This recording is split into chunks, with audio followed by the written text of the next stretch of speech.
Hello and welcome back to my new video. તો તમારા બધાનું મારા નવા વિડીયોમાં સ્વાગત છે। દોસ્તો 22 સપ્ટેમ્બરથી જીએસટીમાં મોટો બદલાવ થવા જઈ રહ્યો છે, એટલે જીએસટીમાં મોટો ઘટાડો થવા જઈ રહ્યો છે। પહેલા જીએસટીના 4 સ્લેબ હતા, એક હતો 5%નો, એક હતો 12%નો, 18%નો અને 28%નો, એટલે તે ઘટાડીને હવે માત્ર મુખ્ય બે સ્લેબ રાખવામાં આવ્યા છે, એક છે 5%નો અને એક છે 18%નો। તેનાથી ઘણી વસ્તુ સસ્તી થવા જઈ રહી છે।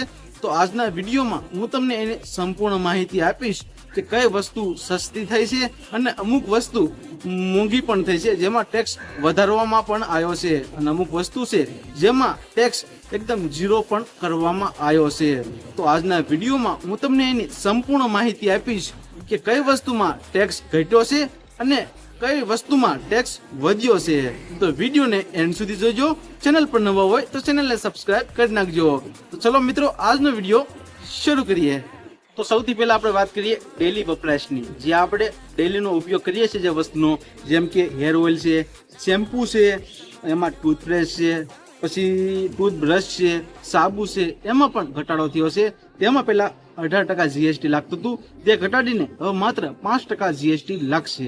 એટલે માની લો કે તમે એક શેમ્પૂની બોટલ લીધી જેની કિંમત હતી 100 રૂપિયા, તો પહેલા તેમાં 18% જીએસટી તમે એડ કરો એટલે એ બોટલ તમને પડે 118 રૂપિયામાં। પણ હવે જે 22 તારીખથી જે આ નવો સ્લેબ લાગુ પડશે, ત્યારબાદ તમને તે બોટલ 118ના બદલે 105 રૂપિયામાં પડશે, એટલે એમાં તમને ફાયદો જોવા મળશે। હવે વાત કરીએ આપણે ડેરી પ્રોડક્ટની, જેમાં માખણ છે, ઘી છે, ચીઝ છે, એવી બધી ઘણી વસ્તુઓ જે તમને પેલા 12% જીએસટી જેમાં લાગતું હતું, તેમાં પણ હવે 5% જીએસટી લાગશે। ત્યારબાદ આ ફૂડ પેકેજિંગ છે, જેમાં વેફર છે, આ સિંગ ભુજિયા છે, તેમાં પણ જીએસટી ઘટશે। એમાં પણ પેલા 12% જીએસટી લાગતું હતું, હવે 5% લાગશે। ત્યારબાદ જે નેપકિન છે, નાના છોકરાઓના ડાયપર છે, અને જે સિલાઈ મશીનના પાર્ટ છે, તેમાં પણ 12%ના બદલે હવે 5% જીએસટી લાગશે। ત્યારબાદ કિસાનો માટે પણ મોટા રાહતોના સમાચાર છે। જે ટ્રેક્ટરના ટાયર્સ અને ટ્રેક્ટરના પાર્ટ્સ પહેલા 18% જીએસટીમાં મળતા હતા, તે ઘટાડીને હવે માત્ર 5% જીએસટીમાં મળશે। એટલે પહેલા તમે ટ્રેક્ટરના ટાયર્સ અને ટ્રેક્ટરના પાર્ટ્સ લેવા જતા હતા ત્યારે તમને તેમાં 18% જીએસટી લાગતું હતું, એના બદલે હવે તમને 5% જીએસટી લાગશે। ત્યારબાદ નવા ટ્રેક્ટરમાં પણ ઘટાડો થયો છે, એમાં પણ 12% પહેલા જીએસટી લાગતું તે ઘટાડીને 5% જીએસટી લાગશે। ત્યારબાદ ઘણી બીજી વસ્તુ છે, જેમ કે ઝેરી દવાઓ છે, ઘણી બીજી વસ્તુઓ છે જે કિસાનોને રાહત આપી શકે, તેમાં પણ જીએસટી ઘટાડીને 5% કરવામાં આવ્યું છે। ત્યારબાદ આપણે વાત કરીએ ઓટોમોબાઈલ્સની, એટલે કે વાહનોની, એમાં કે 2 વ્હીલર, 3 વ્હીલર, મોટો બોલેરો છે, તેમાં પણ મોટો ઘટાડો થયો છે। તેમાં પહેલા 28% જીએસટી લાગતું હતું, તે ઘટાડીને હવે માત્ર 18% જીએસટી લાગશે। એટલે માની લો કે તમે એક 2 વ્હીલર બાઇક લીધી જેની કિંમત હતી 1 લાખ રૂપિયા, અને એમાં જીએસટી પહેલા હતું 28%, એટલે એ બાઇક તમને પડે 1,28,000માં। પણ જે 22 તારીખથી જે નવો સ્લેબ લાગુ પડશે, ત્યારબાદ તમે એ બાઇક લેશો એટલે એ બાઇક તમને 1,18,000 રૂપિયામાં મળે, એટલે ડાયરેક્ટ 10,000નો ફાયદો। ત્યારબાદ આપણે વાત કરીએ ઇલેક્ટ્રોનિક વસ્તુઓની, ઇલેક્ટ્રોનિક વસ્તુ જેમાં એર કન્ડિશનર છે, એલસીડી ટીવી છે, પછી જે મોનિટર પ્રોજેક્ટ છે, અને વોશિંગ મશીન છે, તેમાં પણ ઘટાડો થયો છે।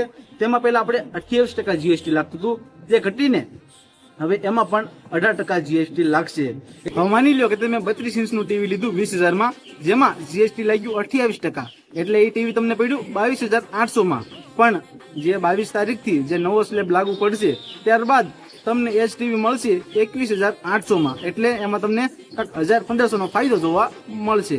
હવે આ તો વાત થઈ કે કઈ વસ્તુમાં જીએસટીનો ઘટાડો થયો છે, પણ અમુક વસ્તુ છે જેમાં જીએસટીનો વધારો પણ થયો છે, જેમ કે તંબાકુ છે, બીડી, સિગરેટ, અને મોટી જે લક્ઝરી કાર આવે તેમાં 28%ના બદલે હવે 40% જીએસટી કરવામાં આવ્યું છે। એટલે તેમાં પહેલા 28% જીએસટી હતું, તે વધારીને હવે 40% જીએસટી કરવામાં આવ્યું છે। ત્યારબાદ એજ્યુકેશનમાં જે લગતી વસ્તુ છે, જેમ કે પેન્સિલ છે, નોટબુક છે, ઇરેઝર છે, તેમાં એકદમ ટેક્સ ફ્રી કરવામાં આવ્યો છે, એટલે કે એકદમ ઝીરો ટેક્સ કરવામાં આવ્યો છે। ત્યારબાદ ઇન્ડિવિજ્યુઅલ હેલ્થ લાઈફ ઇન્સ્યોરન્સ છે, તેમાં પણ ટેક્સ ઝીરો કરવામાં આવ્યો છે। તેમાં પહેલા 18% જીએસટી લાગતું હતું, તેમાં પણ હવે 0 જીએસટી લાગશે, એટલે એમાં કોઈ જાતનો ટેક્સ નહીં લાગે। તો તમને શું લાગે છે કે આ ટેક્સ ઘટાડવાથી આમ આદમીને કોઈ ફાયદો થશે કે નહીં? તમારી રાય કોમેન્ટ બોક્સમાં જરૂરથી આપજો.